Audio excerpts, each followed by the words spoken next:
Although ingeniously intelligent, Cheng Yu was of a perverse and hard-hearted nature, while his need to pronounce his dominance was a peculiar aspect of his character. As an advisor to Cao Cao for the majority of his campaigns, he became famous for his paradoxes, and often belittled others in his speech. He called his townsfolk stupid commoners, and he also once insinuated that Cao Cao was less than the likes of a mere warrior. Cheng Yu was noted for his expertise in military tactics, but tarnished his reputation with how far he went to assist his lord. His ruthless and practical strategies call attention to a possibly fictional event in how he sadistically coped with a shortage of grain through cannibalism. In the end, Cheng Yu grew into an uncooperative old man towards authority, while his uncompromising attitude got him into many arguments.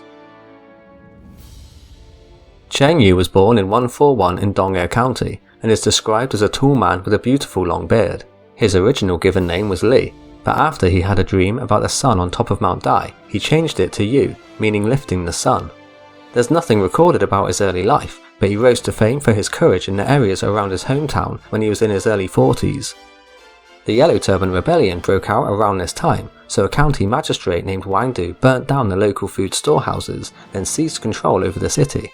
The townsfolk took their families eastward and camped beside a mountain, while the county prefect also escaped but went into hiding instead. Cheng Yu reported to a local rising celebrity, Shou, that Wang Du should not be allowed to control the situation. He advised that they retrieve the missing prefect and the people, and reoccupy the city.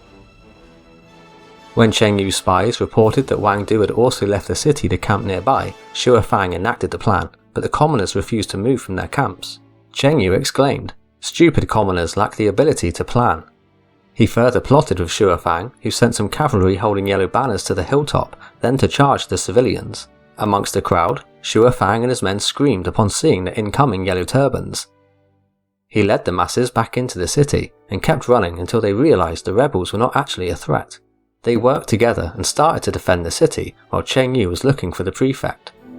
When Wang Du saw that they had all reunited at the city, he launched his attack, but it was foiled by Cheng Yu's defense. They intended to move on somewhere else after a while, which is when Cheng Yu led a sudden attack out from the city. Wang Du panicked and was dealt a major defeat, thus enabling the survival of Dong'er County. In the beginning, Liu Dai had very good relations with Gongsun Zan and Yuan Shao, but when they became bitter enemies, he was forced to pick a side. He invited Cheng Yu to join his administration in 192, and Cheng refused, but Liu Dai still sought his advice on who to side with. If you give up on the alliance of Yuan Shao, who is close at hand, and look for distant aid from Gongsun Zan, that's like getting help from a man in Yue while your son is drowning up north. Gongsun Zan is no match for Yuan Shao, and although he has beaten him once, Yuan will get him in the end. It's not wise to enjoy a short-term benefit of Gongsun without a careful long-term plan.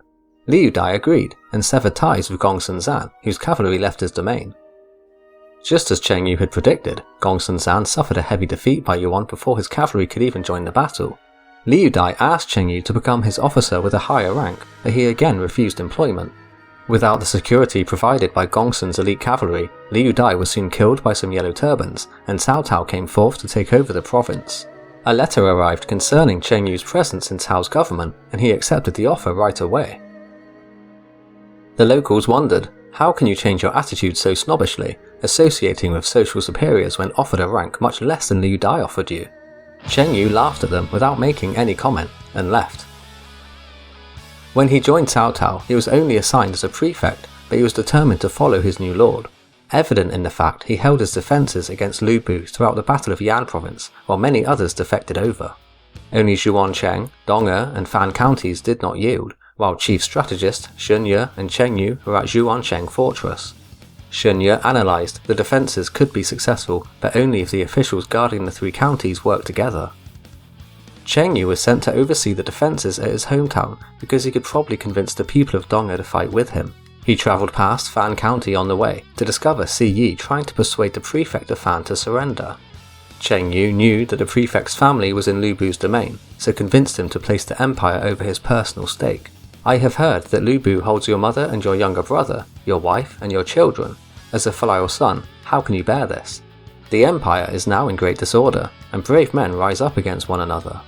It's the way of the wise man to judge and choose the leader who can truly take control and end the disorder. He who finds his true lord will prosper, but the man who makes a bad choice will die. Now, Chen Gong has rebelled and brought in Lu Bu. All the cities have joined him, and it may seem possible that they can take over everything, but if you really think about it, what sort of a man is Lu Bu? Lu Bu is a common man's hero. He is rough. He has small affection for anyone else. He's brutal and arrogant. Just for the moment, Chen Gong and his fellows are obliged to be friendly with him, but they will never accept him as their chief. He has a large army with many soldiers, but it will come to nothing in the end.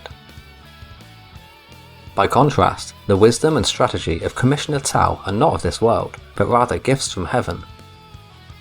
You must hold on to Fan while I guard Dong-er, and together we shall achieve the good work of legends. You cannot abandon your loyalty and follow evil, and so bring about both mother and son to die. Please consider the matter carefully. He persuaded the prefect to reject and kill Si Yi before he continued on to Dong-er. Here, he was met with defences prepared by Shou and Songzhi, then split his cavalry force to take control of Canting Ford.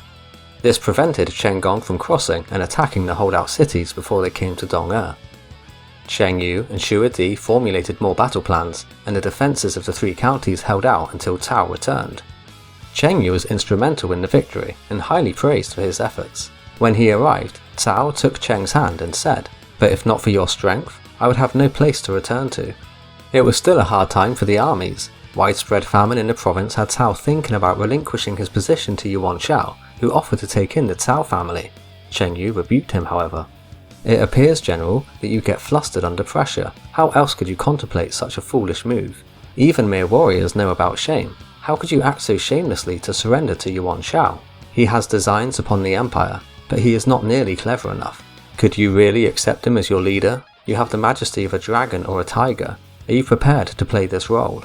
It's shameful for a genius to submit to a man who only enjoys his overvalued fame. Even if Yan province is lost, you still possess 3 cities, and at least 10,000 fine soldiers. With your military genius, Shunye, me and the others to gather men for your service, you may yet become the main authority. Please think again."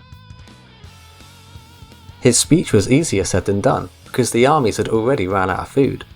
In a possibly fictional annotation, Cao listened to him, but asked him to provide 3 days' worth of supplies. Cheng Yu was unprepared to execute this order, so he devised a vicious strategy by ransacking his hometown. He personally led an armed force to kidnap his townsfolk for Cao Cao's army to feed on.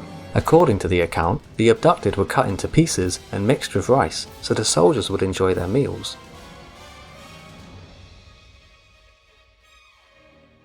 When Emperor Xian was in dire straits, Cheng Yu was one of the advisors for Cao to escort him to Xuchang. When Cao was first in feast as a vassal, he appointed Cheng Yu as a minister over the guards in the new vassal state. His rabid quirk and showing off compelled him to flaunt in front of his main political rival, commandant of the capital Xingzhen, who then reported this behaviour back to Cao Cao. As punishment, Cheng Yu was stripped of his position, but soon reassigned as a master of writing and promoted to an East General of the household.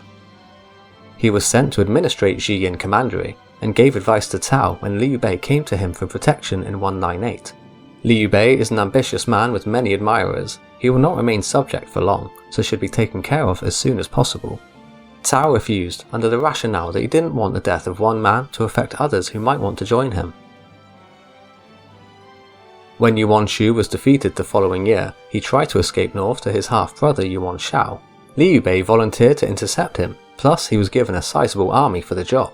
When Cheng Yu found out, he rushed to Cao Cao to protest. "I could argue that you turned down our suggestion to kill Liu Bei earlier, but it's a certainty that he's going to betray you with this gifted army." Cao immediately regretted his decision, so sent an envoy to recall the troops, but it was already too late. Liu had marched east to conquer Shou province. When the showdown between Yuan Shao and Cao Cao was looming, Cheng Yu was stationed at Xuancheng with 700 soldiers. Cao wanted to send him 2,000 men as reinforcements, but Cheng Yu replied, "Yuan feels invincible with his 100,000 man army, so it's very unlikely he will attack my small position. If he sees me as a threat to his movement, then he will attack, and if he attacks, he will surely win. I hope you can understand my rationale that it would be a waste of soldiers, and don't doubt on that." Cao was happy to hear that he didn't have to send additional troops to Cheng Yu, while he was also able to defeat Liu Bei within a short time. Several years later, after Yuan Shao's passing, Cheng Yu enlisted thousands of robbers and recruited many inhabitants from the deep hills of Yan province. He led them to Liyang, the frontline base against Yuan Tan and Yuan Shang then replenished Cao Cao's forces there. Along with Li Dian, he transported grain to Cao via the ships, but Gao Fan arrived to take the geographical advantage. When Cao Cao ordered Cheng Yu to abandon the waterway, Li Dian reasoned that Gao Fan's light force could be defeated. They therefore violated Cao Cao's order and landed on the northern bank. The defeat of Gao Fan resulted in the smooth delivery of military supplies. In 208, when Cao Cao accepted the surrender of Liu Cong and sent his letter to Sun Quan, the majority thought he would kill Liu Bei and surrender. Cao was eager to meet Yuan in person, but Cheng Yu analysed that he would instead support Liu Bei to fight a desperate war. Cao enjoyed an absolute advantage, so didn't take Cheng Yu's advice seriously. Not only did he hold lavish banquets on his warship from time to time, but out of negligence, none of the officers knew that the wind would change direction a few days per year along the Yangtze. Thinking they had the wind in their sails, they took the advantage, but when the time was right, one guy reduced Cao's grand fleet to ashes overnight. Following their defeat, Cao Cao dealt with many internal issues up until Cao Pi's promotion as General of the Household for all purposes. This position placed him second to his father, and Cheng Yu was assigned as his strategist. When Cao Cao went west and fought against Ma Chao and Han Sui, some local gentries and Heijian commandery rebelled. Cao Pi's general went to subdue the revolt and received their surrender, so a meeting was held in court as to whether or not to accept. Many people present proposed to reject the surrender because Cao had once issued, "Those that surrender after being besieged should be executed." Cheng Yu explained that the reason that fiat was set up is because Cao was fighting on multiple fronts in a chaotic time. By enacting that rule, he could not only intimidate other potential enemies, but also encourage early submissions. This resulted in us not needing to lay siege every single time. Now the lands under our control are stabilized, and this uprising happened within them. They have no choice but to surrender, and killing them will not threaten any of our enemies. I don't believe killing the rebels is Cao Cao's focus, and I suggest that their surrender is accepted. If you must execute them, please inform Master Cao Cao first. The audience vindicated their choice by claiming autonomy over military issues and repeating that they didn't have to report every single issue. Cheng Yu remained silent until those officers left, and Cao Pi specifically consulted him further. The reason why commanders are given autonomy is because frontline military issues are so important that decisions must be made immediately. I do not want to see you abuse your authority, as the rebels are completely restrained by your general and have no way to mutiny or escape. Feeling delighted having Cheng Yu's support, Cao Pi changed his mind and reported the issue to his father. Cheng Yu's plan helped strengthen their bond, at a time when Cao Pi and Cao Zhi held a rivalry for their father's favour. When Cao Cao returned from his expedition, he particularly expressed his gratitude to Cheng Yu, calling him an intelligent man who not only excelled in battle tactics, but also knew how to manage the relationship between father and son. After losing to his political rival Xing Zhen, Cheng Yu went into semi-retirement, but what made it worse for him is that he received even more slander during this period. Someone even accused him of the intention of rebelling, but Cao Cao didn't investigate his once trusted aide, he actually gave him more money instead. Cheng Yu remained as a commoner and rarely left his house until Cao Pi became emperor and reinstated him. He earned a tax revenue from an 800-house marquisate, and there were discussions for him to become one of the three excellencies. Before the decision could be settled, however, Cheng Yu passed away at the age of 79. Cao Pi honoured him with the title Marquis Su, meaning solemn marquis, for his long-lasting nobility.